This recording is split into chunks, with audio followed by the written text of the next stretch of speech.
Yes welcome back.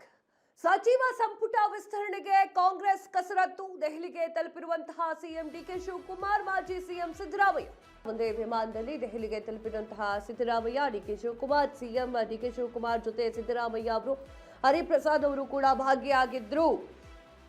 Hariprasad ಕೂಡ ದೆಹಲಿಗೆ ಹೋಗಿದ್ರು. ಕೆಲವೇ ಕ್ಷಣಗಳಲ್ಲಿ ಕೈ ಹೈಕಮಾಂಡ್ ಜೊತೆಗೆ ಮೀಟಿಂಗ್ ಇದೆ. ಎಐಸಿಸಿ ಅಧ್ಯಕ್ಷ ಮಲ್ಲಿಕಾರ್ಜುನ್ ಖರ್ಗೆ ಅವರ ನಿವಾಸದಲ್ಲಿ ಸಭೆ ಇದೆ. ಅವ್ರದ್ದು ಹ್ಯಾಪಿ ಬರ್ಡೇ ಇದೆ ಇವತ್ತು.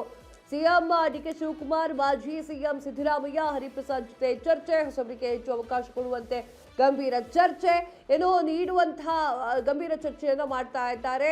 ನೂತನ ಸಚಿವರ ಪಟ್ಟಿ ಹಿಂದೆ ಫೈನಲ್ ಆಗುವಂತ ಸಾಧ್ಯತೆ ಇದೆ. ಎಸ್, ಕತೆ ಹೇಳ್ತೀನಿ ಈಗ. ಏನು ವಿಚಾರ, ಇವರು ಹೋದಾಗೆಲ್ಲ 2-3 ಪಟ್ಟಿ ತೆಗೆದುಕೊಂಡು ಹೋಗ್ತಾ ಇತ್ತು. ಅದು ನೋಡ್ಬಿಟ್ಟು ರಾಹುಲ್ ಗಾಂಧಿ ಅವರು ಜೋರು ಮಾಡ್ತಾರೆ, ಒಂದೆರಡಲ್ಲ ತಗೊಂಡು ಬರಬೇಡಿ, ಒಂದು ತಗೊಂಬನ್ನಿ ಸಾಕು ಅಂತ ಹೇಳಿ 3-4 ಪಟ್ಟಿ ತಗೊಂಡು ಹೋಗಿರ್ತಾರೆ. ಇಲ್ಲಿ ಗಮನಿಸಬೇಕಾಗಿದ್ದೇನು ಅಂದರೆ, ರಾಹುಲ್ ಗಾಂಧಿ ರೆಡಿ ಇದ್ದಾರೆ ಹೊಸಬರಿಗೆ ಅವಕಾಶವನ್ನು ಕೊಡಲಿಕ್ಕೆ. ಹಾಗೆ ರಾಹುಲ್ ಗಾಂಧಿ ಅವರು ರೆಡಿ ಇದ್ದಾರೆ ಯೂತ್ಸ್ಗಳಿಗೆ ಅವಕಾಶಗಳನ್ನು ಕೊಡಲಿಕ್ಕೆ. ಬಟ್ ನಮ್ಮ ಡಿ ಕೆ ಶಿವಕುಮಾರ್ ಅವರು, ಸಿದ್ದರಾಮಯ್ಯ ಅವರು, ಬಿ ಕೆ ಹರಿಪ್ರಸಾದ್ ಅವರು ಯಾಕೆ 3 ಪಟ್ಟಿ ತೆಗೆದುಕೊಂಡು ಹೋಗ್ತಿದ್ದಾರೆ ಗೊತ್ತಿಲ್ಲ. ಇವತ್ತು ಮಲ್ಲಿಕಾರ್ಜುನ್ ಖರ್ಗೆ ಅವರ ನಿವಾಸದಲ್ಲಿ ಸಭೆ ಇದೆ. ಅವರ ಬರ್ಡೇ ಅಂತ ಕೇಳ್ತೀನಿ, ನನಗೆ ಅಷ್ಟು ಸರಿಯಾಗಿ ನೆನಪಿಲ್ಲ, ಬರ್ಡೇ ಅವರು.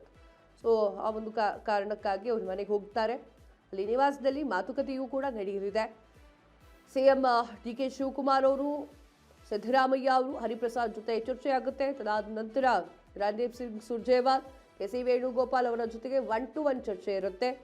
ಹೊಸಬರಿಗೆ ಹೆಚ್ಚು ಅವಕಾಶವನ್ನು ಕೊಡಲಿಕ್ಕೆ ರೆಡಿಯಾಗಿದ್ದಾರೆ.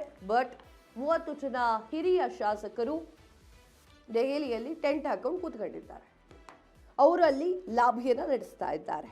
ಅವ್ರು ಹೆಂಗೆ ಅಂತಂದರೆ, ಸಿದ್ದರಾಮಯ್ಯ ಅವ್ರ ಪರಿಚಯಸ್ಥರಿಂದನೂ ಅತಿ ಆಪ್ತರಿಂದಲೂ ಕೂಡ ಫೋನ್ ಮಾಡಿಸ್ತಾ ಇದ್ದಾರೆ.